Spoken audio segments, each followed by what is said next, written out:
Welcome back to Game On Now. Those who love the local game will say local is lekker, and of course, we've saved the best for last in that regard. Jerry's Kosana joining us, and so much to talk about in the local game. But let's go back to, firstly, the MTN8 semi-finals, and just look back. And first, I must congratulate you. First leg, your prediction was right, 1-1. You said it was going to be a draw. Second leg, you said it would be a draw and go to penalties. It was a draw, penalties, but again, a strong ending from Orlando Pirates after a good start from Mamelodi Sundowns. Thanks, Sizo, and I hope I'm getting the click, click, bang. Congratulations about that. No, you certainly are. I think I called it, you know, because I knew how it was going to fare. And it's exactly what people wanted to see, because it was good football for me. I mean, the display that was there from both teams, I think it was something for everyone to look at in terms of the future of football in South Africa. So let's hope as the league has already started, some of the teams will wake up, because I see some problems with other teams.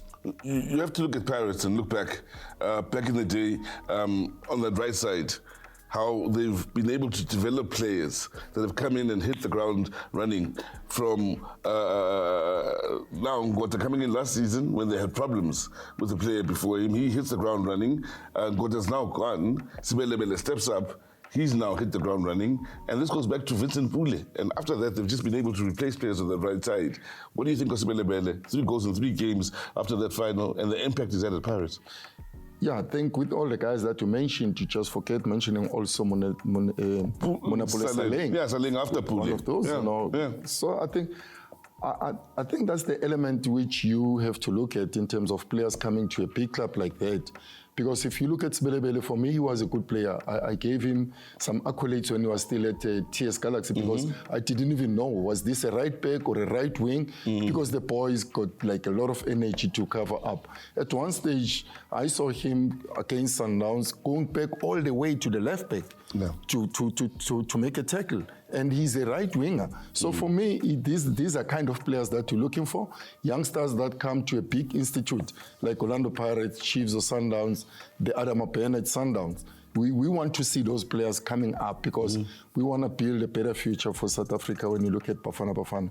Now, at the semi-final, and it was always going to be about that first goal, the importance of the first goal. Sekhukhune at home against Stellenbosch. Kobler misses a few early chances. The advantage immediately goes with the side that scores first, and that, of course, was Stellenbosch. That's the one that I missed, but I thought it was going to be better, because if Kobler scored those 2 early goals, Sekhukhune would be in a different dimension in terms of attending the game. You know, like the way they were attacking, they showed that they want to do the equalizer and do better, but it wasn't their day until a break, you know, that was launched by Stellenbosch, and it caught them offside because everybody was pushing forward from Sekhukhune to get a goal, and they were caught with the counter-attack, and it was late for them when they scored the equalizer, because time was gone already. Now, Stellenbosch, they continue to raise the bar and set a high bar. But going back to last season, MTN8 final, they made it. Culling knockout, they've done well in the past there in the tournament. And here they are again making another final. They are really trying to stay with the very best sides in the league and compete at a very high level.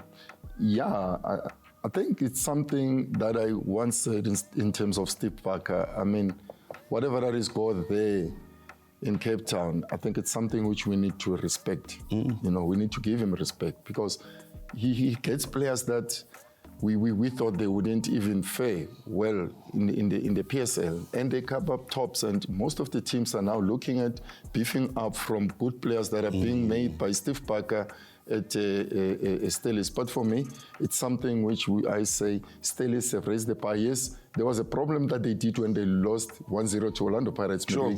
But they had to beef up the team for Sekhukhune, and after that, they had to win again. So it's part 2 of Stellenbosch and Orlando Pirates in the final, which will be out in Nelspruit, by the way. So let's shift away from the MTN8. Look at the drama that happened midweek, the big game everyone was talking about.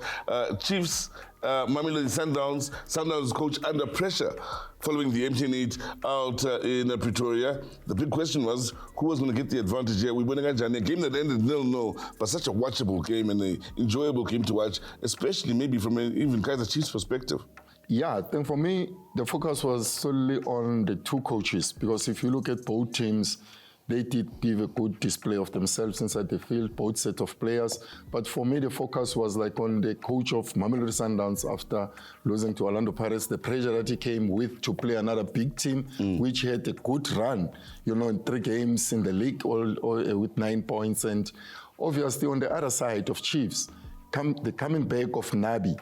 It was like a question of, is it going to be continuity of what they were doing when Nabi was there? And he came back and Chiefs drew. But I think for me, yes, people were talking about the pressure on the coaches, but the game was good on its own.